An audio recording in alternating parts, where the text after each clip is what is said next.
all the purchases that you did in the Adani Group stocks was done before the Supreme Court verdict came out and not after that, even though you are on record that, if I'm not wrong, that you want to be quote unquote the second largest shareholder in the group after the family, and you would want to participate in the future offerings from the group. Yeah, I'm glad you're clarifying, because the market value with the market value. I mean, the stock might go down tomorrow, who knows? So we have around 2.3-ish plus minus 100 million invested in the group, various group companies. Okay, and bulk of, there's always, because we have dozen clients, there's always some buying and selling that happens any given day because of inflows and outflows which we don't control.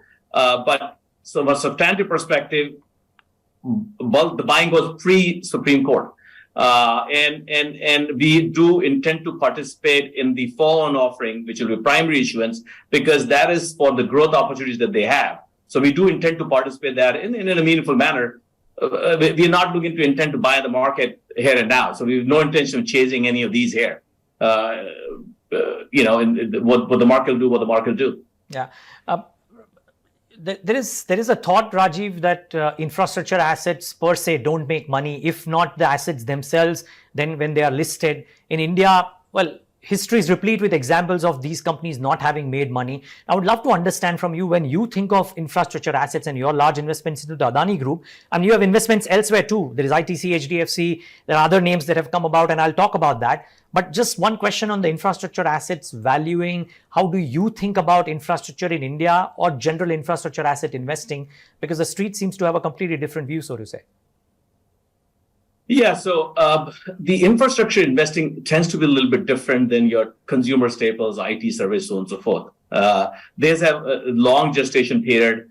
You have to invest upfront. You get regulated rate of return. They have to be, by definition, leveraged. I mean, there's nothing like unlevered utility, regulated utility. That animal doesn't exist. Okay, it never existed before. So the notion that levered, anybody says utilities are levered, okay, that's fine. It's just an opinion, not investing that, but you could get very predictable returns for a very long term. So let me give you an example. If you look at, for example, Next Era Energy in the US, which is considered by any sort of astute observer will say that is probably the best utility in the US.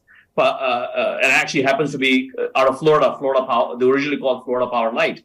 These guys are 7 times debt to EBITDA. And it's BBB minus. Okay, that's BBB minus versus US. You can argue is pretty much AAA. I think to AAA or AA plus. Adani Green is BBB minus also, but India is also BBB minus. So Adani Green is the same rating. So that's some rating issues. But from a debt perspective, the way you get paid is if you're getting, let's say, mid-teen return IRRs. Once you've invested in those, over time, the earnings certainty is very, very high, and hence they can sustain high leverage. Now, Adani is kind of unique because they are in a very strong investment phase even now. And what we've seen, for example, in ports, and ports is a very good case study, that after certain years, you will see a hockey stick of earnings come through. But you are in the phase of, sort of building that out. It is not like IT services, you turn on, you turn on the tap and revenue start coming in and you become profitable. Just a different business model. There's nothing right or wrong. So from that vantage point, a lot of these businesses have the free cash flow will come through later on as they keep investing. In fact, we don't want them to free cash flow positive. And on the debt side, we feel that, and my view has been they should not be cutting too much debt. To be very clear, the incremental capital that they're raising is for growth. India has ridiculous TAM, if I'm going to call that, because you're basically competing with state-owned companies. I mean, look at the state electricity boards. I mean, who wouldn't want to compete against them, right? I would love to compete against them if I could. I mean, talk about the most inefficient players you get in India, but it ain't easy. I mean, we saw the Reliance infrastructure in Mumbai. They couldn't cut it.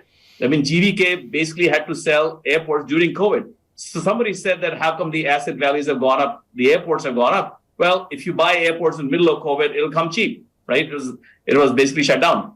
So these infrastructure assets have a very long tail. The returns are regulated by the government most of the time. After the initial setup, you get very steady return. So to grow, you have to keep investing more capital. So they're always free cash flow negative, but you get very high returns, right? On a long-term basis. So you get 20, 25-year visibility, which is why we feel that most of the Adani infrastructure companies that invested, we're actually not betting on, we're not taking any economic cyclicality risk also in these cases, which you are in other cases, because they will earn almost irrespective of what happens to the economy in a certain way.